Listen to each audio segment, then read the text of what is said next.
Faire le choix du poêle à bois. Dans cette maison, on l'installe pour passer l'hiver. L'objectif ici, en finir avec le radiateur d'appoint, pas assez efficace. Le poêle serait une solution, selon le technicien. Ça peut chauffer toute la véranda, voire même plus, la maison, quasiment l'ensemble de la maison. À bûche ou à granulé, en fonte ou en acier, au look design, à tous les prix, de 500 à 10 000 euros. Mais que vaut vraiment le poêle à bois? Est-il plus économique pour se chauffer? Jusqu'à présent, cette maison n'était chauffée qu'avec du fioul. Facture totale, 2 200 € par an. Et on a le bol où les granulés vont tomber, vous aurez cette partie-là nettoyée régulièrement.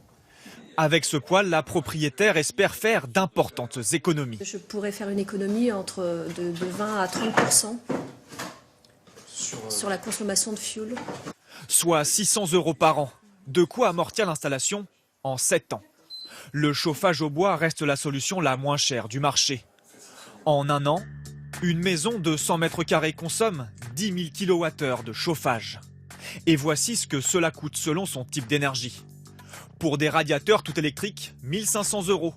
Pour du gaz, la facture serait de 740 €. Le bois reste meilleur marché, avec 430 € par an. Toujours plus performant et efficace, cette usine en Alsace fabrique 30 000 poêles par an. C'est bon, on a fini le montage. Depuis quelques années, les appareils ont considérablement évolué. Ils sont en acier, mais pas seulement. Ici, on a un intérieur en matière minérale. On peut avoir des intérieurs en fonte, on peut avoir des intérieurs de différentes couleurs. Le secret de ces poêles nouvelle génération, c'est la précision dans la construction. Ici, l'acier est découpé avec un laser, au millimètre près. Soigneusement soudé, puis poncé. Car tout doit être étanche. C'est la clé d'un rendement optimal. Pour un poêle comme celui-ci, une bûche va suffire pour chauffer pendant environ 1 heure. Par rapport à un poêle d'il y a une quinzaine d'années, donc qui a un moins bon rendement, pour obtenir le même résultat, il aurait fallu mettre 2 à 3 bûches. Avec ces appareils, la France est le premier marché d'Europe. Ces poêles à bois équipent plusieurs millions de foyers. Comme le salon d'Alexandre Smith. 6 ans après l'achat de son poêle, il l'allume tous les jours à l'arrivée de l'hiver. Il chauffe très rapidement. Le mettre en route est devenu un rituel et un plaisir. Avoir un feu, c'est toujours sympa. Moi, je sais, quand j'étais petit, mes parents avaient une cheminée, donc du coup, le feu, c'est toujours sympa à regarder quand on est sur le canapé.